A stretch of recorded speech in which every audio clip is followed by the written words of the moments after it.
Seigneur, bonjour, bonsoir. Ça dépend du moment où vous nous captez, devant vos petits écrans. C'est pour nous un privilège d'être encore devant vous afin de vous présenter la parole de Dieu par ces canaux. Nous disons merci à Dieu et nous disons merci à vous. Nous savons que ce moment sera un moment de grâce, un moment de faveur, un moment où Dieu va nous parler et où il va nous enseigner aussi ses principes. Pendant ces quelques minutes, je voulais que nous puissions partager la parole de Dieu, que nous puissions comprendre la pensée du Seigneur et que nous puissions comprendre ce qu'il veut pour nous. Mais avant toute chose, nous allons prier et mettre ces moments entre les mains du Seigneur. Tendre Père Céleste, nous te disons merci parce que tu es bon. C'est par ta grâce que nous sommes encore vivants. C'est par ta grâce que nous sommes encore là. Voilà pourquoi, Seigneur, je te bénis pour la vie de ma soeur, pour la vie de mon frère, pour la vie de mon papa, de ma maman, qui est en train de me suivre en ces moments. Laisse que, Seigneur, tu puisses nous parler, que tu puisses nous enseigner encore ce que tu veux de nous pendant ces moments, que tu puisses nous enseigner ce que tu es. Là, tu nous as dit dans ta parole que mon peuple périt par manque de connaissances. Je veux, Saint-Esprit, qu'en ce moment tu ouvres notre intelligence afin que nous puissions comprendre les mystères de ton royaume et la façon dont tu fonctionnes. Au nom de Jésus, nous prions. Amen. Comme je le disais tantôt, nous allons partager la parole pendant quelques minutes et nous allons parler d'un petit thème, comprendre la direction divine. Comprendre la direction divine. Comment est-ce que Dieu nous parle? Comment est-ce que Dieu nous parle? Et comment est-ce que nous serons sûrs que c'est Dieu qui nous a parlé? Parce qu'il y a maintenant des choses qui se disent ici et là, que Dieu a dit. Il y a des prophètes qui viennent dans nos maisons, que nous rencontrons dans les rues, dans les églises, et qui nous disent « Oh non, Dieu a dit ». Mais comment est-ce que nous saurons que c'est Dieu qui a dit ou que ce n'est pas Dieu? Comment nous saurons? Pendant ces quelques minutes, à la lumière des Écritures, nous allons essayer de partager la parole de Dieu sur ces points. Comprendre la direction divine. Et je vais lire avec vous dans les livres des psaumes, Psaume chapitre 32, le verset 8. La Bible est en train de dire, c'est Dieu qui parle par la bouche de son serviteur David. Il est en train de dire, je t'instruirai et te montrerai la voie que tu dois suivre. Je te conseillerai, j'aurai les regards sur toi. Je t'instruirai, je te montrerai la voie que tu dois suivre. Je te conseillerai, j'aurai les regards sur toi. Tu vois, c'est Dieu qui parle. Il a envie de dire que lui-même, il va nous instruire.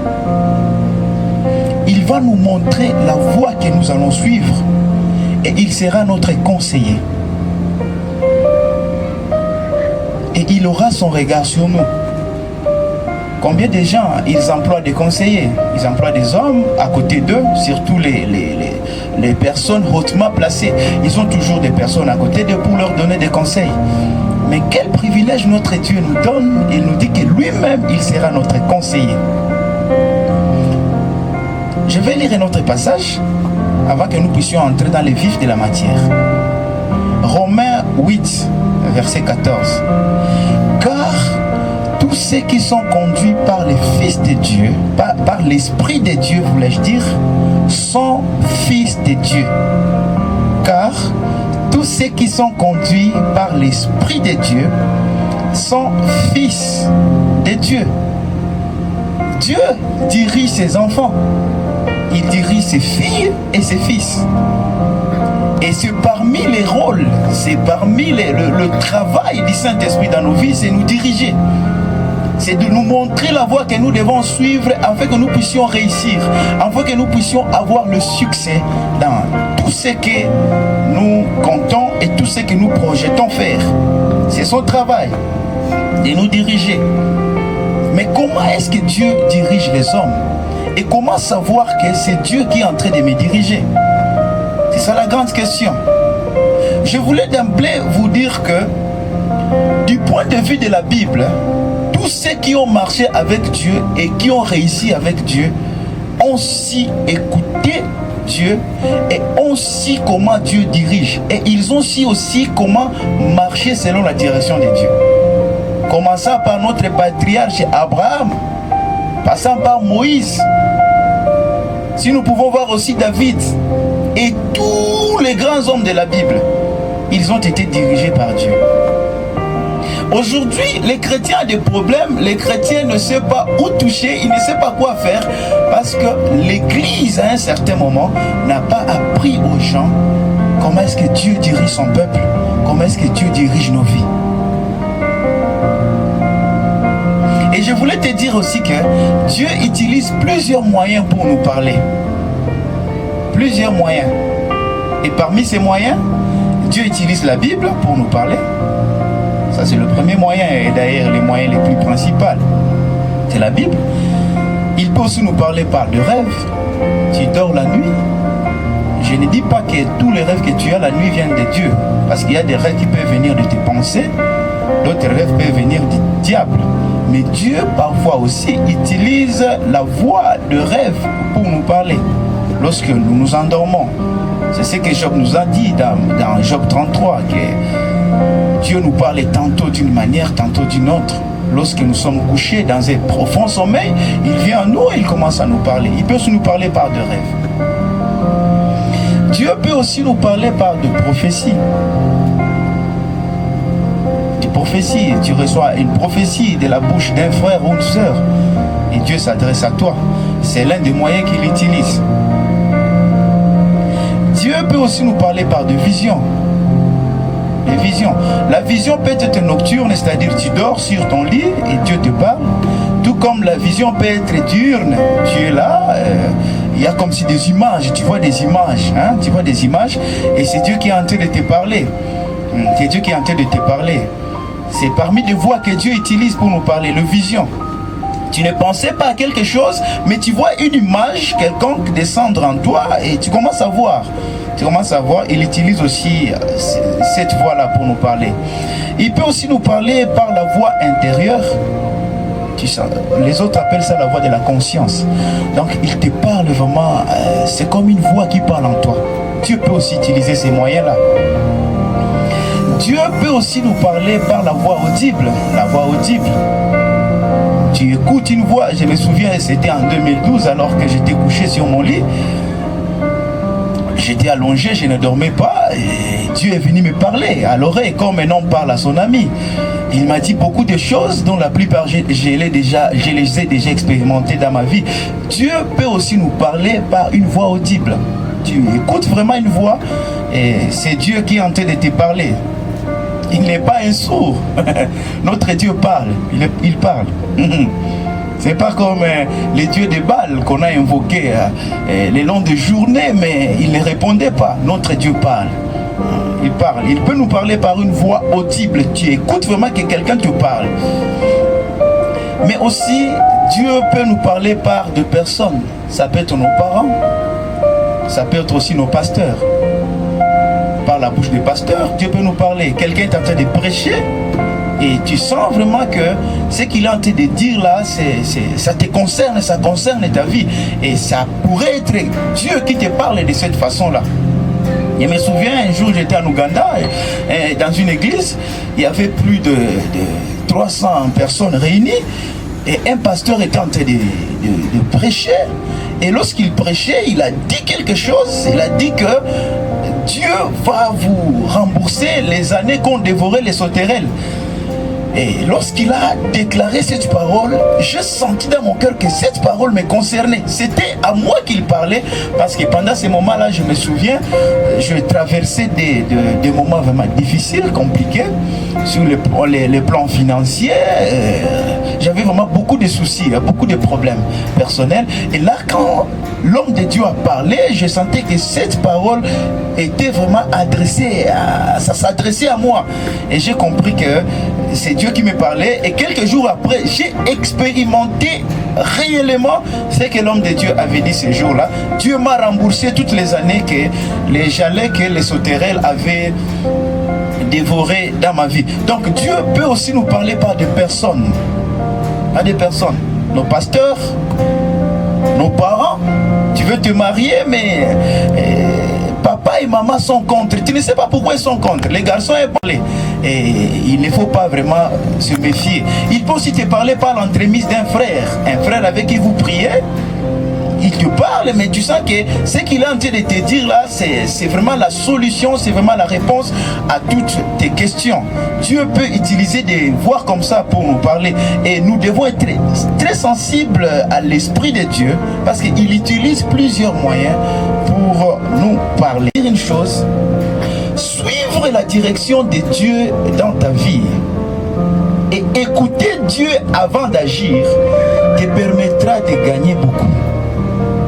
Ça te permettra d'éviter des erreurs. Oui, ça te permettra d'éviter des erreurs. Imagine-toi si Joseph dans la Bible n'allait pas écouter l'ange de Dieu qui lui parlait par rêve et lui dire non, prends le petit enfant, va avec lui en Égypte. S'il n'avait pas suivi cette voie-là et cette directive-là, peut-être Jésus, on l'aurait tué, on l'aurait éliminé alors qu'il était encore enfant. Mais parce que Joseph était sensible à la manière dont Dieu lui parlait par de rêves. Il était sensible à cela et il a su que c'est l'ange de Dieu qui lui parlait. Il a pris les petits enfants. Il n'a pas négligé. Combien de personnes aujourd'hui, ils ont des rêves, mais ils négligent leurs rêves. Il s'est dit, bon, c'était seulement la nuit, j'ai rêvé. Papa, je ne dis pas que tout rêve vient de Dieu, mais Dieu nous parle par des rêves. Dieu nous parle par des rêves. Il ne faut pas négliger les rêves. Si Pharaon allait négliger les rêves qu'il avait eus, lorsqu'il a rêvé que cette veau mince était en train de dévorer cette veau gras, et cet épi mince était en train de dévorer cet épi qui était gras, s'il allait négliger ces rêves-là, l'Égypte allait tomber dans la catastrophe. C'est-à-dire, lorsque nous n'acceptons pas et lorsque nous ne nous entraînons pas pour accepter d'être dirigés par Dieu, bien aimés dans le Seigneur, nous courons à notre perte. Nous courons à notre perte. La Bible dit que je suis en train de t'instruire, je suis en train de te conduire. Ce n'est pas un jeu, mais c'est pour que nous puissions avoir le succès, que nous puissions réussir notre voyage sur la terre. Souligner une chose et te dire que Dieu veut te parler. Il veut te parler et il utilisera les moyens qu'il veut pour t'atteindre. Mais c'est sa volonté de te parler. Et il fera tout son possible afin de te faire parvenir le message. Mais il ne faut pas oublier, parmi les voies que je viens d'énumérer là, le diable peut aussi utiliser ce voie-là. Le diable peut utiliser nos rêves. Il peut utiliser des prophètes. Aujourd'hui, il y a des prophètes des mensonges.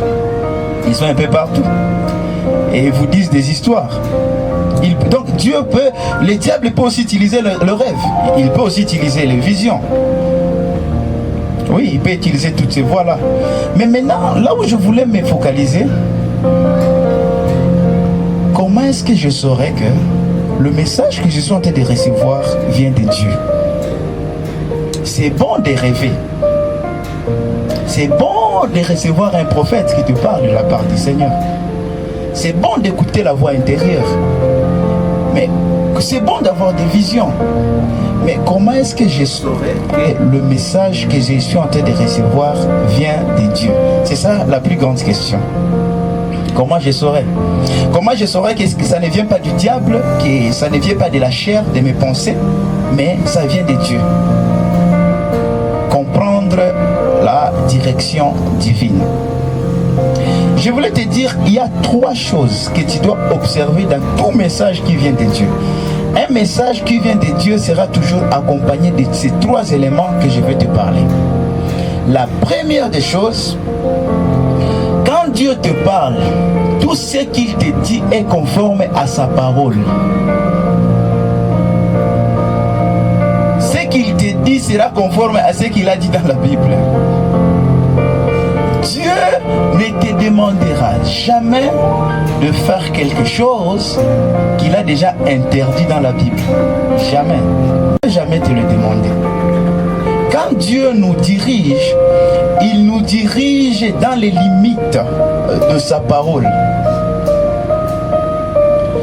Quels que soient les rêves que tu as, quelle que soit la vision que tu reçois, même si c'est un ange qui descend, tu vois une personne habillée en robe blanche, il te parle de la part de Dieu. Si ce qu'il te dit n'est pas conforme aux Écritures, à la parole écrite de Dieu, il ne faut pas considérer ça. Ça ne vient pas de Dieu. Ça ne vient pas de Dieu. Je me souviens de ces jeunes fiancés. Ils étaient fiancés et à un certain moment, un jour, ils s'est retrouvés dans une pièce, uniquement à deux. Et la chair commençait à le déranger. Et ils se sont dit, peut-être Dieu veut que nous puissions nous connaître avant les mariages. Mais nous allons faire une prière. Nous allons faire une prière. Si au bout de 30 minutes, il n'y a personne qui vient ici, dans cette salle, c'est-à-dire que Dieu est d'accord que nous puissions procéder, que nous puissions nous connaître. Et ils ont prié, ils ont fait la prière, et arrivé au bout de la prière, ils ont fini, ils ont attendu les 30 minutes, personne n'est venu. Et l'homme a dit, je me sens convaincu dans mon cœur que c'est Dieu qui veut que nous puissions faire ça. Et la fille aussi a dit, oui, moi aussi je me sens convaincu dans mon cœur que c'est Dieu. C'est la volonté de Dieu. Et ils ont procédé à l'acte. Mais après quelques minutes, ils se sont retrouvés dans la culpabilité. Ils commençaient à se culpabiliser. Parce que Dieu ne peut pas te demander de faire quelque chose qui est en dehors de sa parole. Aujourd'hui, il y a des messages qui circulent dans vos téléphones. On vous demande d'ouvrir vos Bibles, de chercher des bouts de cheveux que vous pouvez trouver dans les pages de vos Bibles et que vous puissiez faire du jus, que vous mettiez ce bout de cheveux dans un bidon de 10 litres et que vous puissiez commencer à boire cette eau, et ça c'est le vaccin contre coronavirus. Laisse-moi te dire que ça c'est faux. C'est faux, c'est de la manipulation pure et simple. C'est comme ça qu'on initie certaines personnes à la sorcellerie. Où est-ce que dans la Bible tu as vu des gens boire de l'eau qui provenait des cheveux? Donc toute directive que vous pouvez recevoir qui n'est pas conforme à la parole écrite de Dieu, elle ne vient pas de Dieu. Tout ce que Dieu te dit de faire, toute orientation que Dieu te donne sera toujours et toujours conforme à sa parole. À sa parole. Toutes les prophéties qu'il te donnera, qu'il t'enverra, cette prophétie-là, tu dois la juger à partir de la parole. Est-ce que c'est conforme aux Écritures? Le rêve que tu as la nuit, le matin quand tu te lèves là, tu as rêvé de la voisine, oh non, elle était en train de jouer nue devant ta maison. Ça ne suffit pas pour conclure qu'elle est sorcière. Non, il faut sonder cela à travers les Écritures. Alléluia. La deuxième chose, ou bien la deuxième clé, le deuxième élément qui va te permettre de contre-vérifier si le message que tu reçois vient de Dieu, c'est la conviction intérieure. Quand Dieu te parle, le message qu'il t'envoie t'apportera la paix et la conviction. Tout message que tu peux recevoir, mais qui te prive de la paix du Seigneur, dis ça comme si tu es troublé, ne vient pas de Dieu. Même quand Dieu nous demande de nous repentir, si ça vient de lui, ces messages n'apportent pas la rébellion dans nos cœurs. Mais si ça vient de lui, ça va encore apporter la paix. On sera en train de se repentir, mais en sentant vraiment la paix dans nos cœurs. Quand il n'y a pas de paix dans le cœur, il n'y a pas de Dieu. Si c'est un rêve que tu as reçu, si c'est une prophétie, si c'est une vision que tu as reçue, si c'est une orientation entre guillemets venant de Dieu que tu as reçu. Mais dès que tu reçois ces messages, c'est comme si ça te prive la paix intérieure. Ça, ce n'est pas Dieu. Il faut mettre ça de côté. Quand Dieu est tenté de nous diriger, il met dans nos cœurs la paix. Si tu veux faire quelque chose, peut-être tu comptes entreprendre un voyage ou bien faire un projet. Mais tu sens que lorsque tu as l'idée de ce projet dans ta tête, dès que l'idée s'élève comme ça, tu sens que tu n'as plus la paix en toi. Ça ne vient pas de Dieu. Quand Dieu nous dirige, il nous dirige vers des sentiers paisibles. Alléluia. La Bible dit, l'Éternel est mon berger. Il me dirige vers des eaux paisibles. Ça, j'aime. Là où Dieu nous dirige, c'est une voie de paix. La paix. Je suis en train de prier que Dieu te donne la paix là où tu es. Que tu ne sois pas aussi dans la panique comme tout le monde. Que le Dieu que je sers t'apporte la paix au nom de Jésus-Christ. Cette paix que le monde ne peut jamais donner envahisse ton cœur. Que cette paix envahisse ta maison. Que cette paix envahisse ta vie. Au nom puissant de Jésus. Donc quand Dieu te parle, bien aimé, n'oublie pas ces points. Tu dois sentir la paix. La paix. Et le troisième élément et le dernier, quand Dieu te dirige vers une orientation quelconque, Dieu arrangera lui-même les circonstances. Le troisième élément, ce sont les circonstances. Circonstances. Je donne un exemple.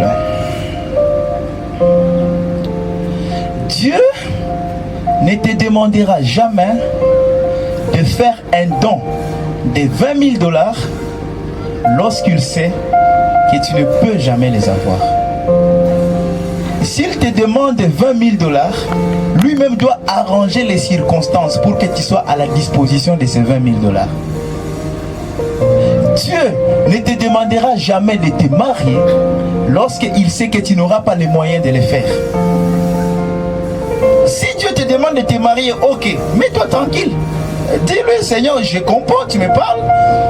Le mariage est conforme à ta parole. Ça me donne aussi la paix intérieure, je suis convaincu. Mais arrange les circonstances. La Bible dit, il est le maître des temps et des circonstances. Quand il nous dirige vers une orientation quelconque, Dieu pourvoira. Il pourvoira. Il arrangera lui-même les circonstances. Oui, il arrangera les circonstances. Et je me souviens de cet homme que j'ai rencontré il y a quelques années de cela. Et il était en train de sillonner de bureau en bureau et il disait, Dieu m'a envoyé à Kinshasa pour faire parvenir un message au président de la République. Mais je n'ai pas les moyens. Alors je suis en train de passer de bureau en bureau pour que vous puissiez cotiser pour mon billet. Je me souviens de cet homme-là. Moi je lui ai dit, si c'est Dieu qui t'a envoyé, il devait d'abord préparer le billet. Ou bien ce n'est pas le moment de partir. Tu dois patienter jusqu'au jour où les circonstances vont s'organiser, les circonstances vont s'arranger avant d'agir. Parce que vous devez aussi comprendre une chose. Dieu peut te dire quelque chose maintenant, mais tu n'es pas obligé de le faire à l'instant même. Il te faudra peut-être attendre 10 ans pour exécuter. Par exemple, tu viens de te convertir aujourd'hui et tu reçois une parole de Dieu qui te dit tu dois commencer une église. Mais tu n'es pas préparé. On ne commence pas l'église seulement comme ça. Tu dois d'abord te préparer, étudier, faire des recherches, avoir des moyens pour implanter l'église. Et si Dieu te parle ainsi, tu lui dis merci Seigneur, j'ai entendu. Mais si c'est toi qui as parlé, organise aussi les circonstances. Que je sois prêt pour le ministère. Oh, on en a marre des bébés spirituels ces derniers temps. Et ce sont ces gens-là qui désorientent le peuple de Dieu. Parce que parfois, quand tu vas avant les temps, ce n'est pas aussi intéressant. Et si tu agis aussi après les temps, ce n'est pas intéressant. Il faut agir dans les temps de Dieu. Et l'élément qui va te montrer que tu es dans les temps de Dieu, souvent, ce sont les circonstances. quand Dieu te demande de faire quelque chose, il arrangera les circonstances. Donc, la direction de Dieu, certes Dieu nous parle. Et il y a des gens qui sillonnent un peu partout qui disent que Dieu leur a dit des histoires. C'est bien. Mais vous devez contre-vérifier tout ce qu'on vous dit comme information venant de Dieu à travers ces trois éléments. 1. La parole de Dieu, est-ce que c'est conforme à la parole? 2. La conviction intérieure, est-ce que toi-même là ça te convainc? J'ai vu des églises où les gens, on demande aux gens de donner des offrandes, c'est comme une obligation. Tu n'es pas convaincu, laisse, ne donne pas. Tu sais, il y a des choses qu'on ne peut pas forcer. Tu ne peux jamais forcer aux gens de donner l'offrande. Tu ne peux jamais forcer aux gens de prier. Non, ça vient du cœur. Ça vient du cœur. Tu ne peux jamais forcer aux gens de venir à l'église. Ça vient du cœur. C'est le cœur qui te pousse. C'est l'Esprit de Dieu qui te pousse de le faire.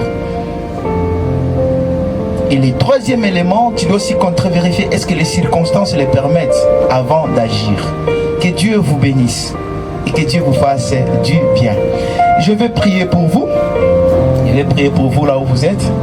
Je ne sais pas quel problème vous avez, mais j'ai un Dieu puissant, un Dieu qui agit. Seigneur Dieu Tout-Puissant, le Dieu de grâce, merci pour le partage de ce soir. Tu viens de nous parler, tu viens de parler à nos cœurs. Nous venons de comprendre la direction divine. Nous venons de comprendre que tu nous parles à travers plusieurs moyens, mais que nous devons contre-vérifier ta direction par ta parole, par la conviction intérieure et par le concours de circonstances. Seigneur, je te prie que cette parole s'enracine dans nos cœurs. J'ai prié pour ma soeur, pour mon frère qui est en train de me suivre. Laisse que ta grâce, Seigneur, puisse le toucher là où il est. Que ceux qui sont malades soient guéris au nom puissant de Jésus. Tu m'as dit, Seigneur, dans ta parole, que je poserai le même malade et ceux-ci seront guéris. Seigneur, quelle que soit leur maladie, par la foi, je leur impose les mains là où ils sont. Oh Dieu de gloire, je leur impose les mains là où ils sont. Qu'ils soient guéris au nom de Jésus.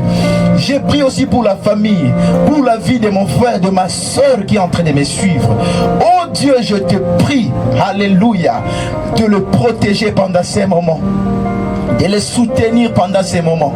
Que ta grâce, Seigneur, soit toujours abondante dans sa vie, au nom puissant de Jésus. Que tous ceux qui ont des problèmes d'ordre financier, d'ordre matériel, ô éternel Dieu de gloire, je te prie de rencontrer ces problèmes au nom de Jésus. Merci pour cette maman que tu es en train de toucher. Merci pour mon frère que tu es en train de visiter maintenant. Merci pour ta gloire, ô Seigneur. Merci pour ta grâce, ô Dieu Tout-Puissant. Que ton nom soit loué, que ton nom soit glorifié. Parce que tu es Dieu et tu es digne. Nous te bénissons Jésus et nous te rendons grâce. Au nom de Jésus-Christ. Amen. Soyez bénis au nom de Jésus.